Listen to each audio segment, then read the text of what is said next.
What's up, you sexy people? Welcome back to Tough Build Customs. Today, ladies and gentlemen, I just wanted to come on and wish all you guys a Merry Christmas, and I hope you guys get a lot of car-related objects.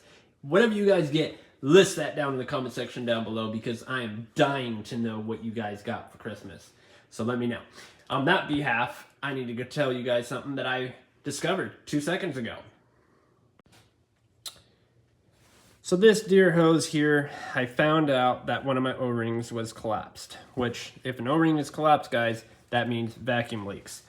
So where does this little cobweb end up at? It actually plugs into your vacuum, to your booster, and then that is the nipple right there that it plugs into, and then it plugs into the back of your runners. So if this cannot operate functionally, it will leak and it will cause your car to run lean or rich.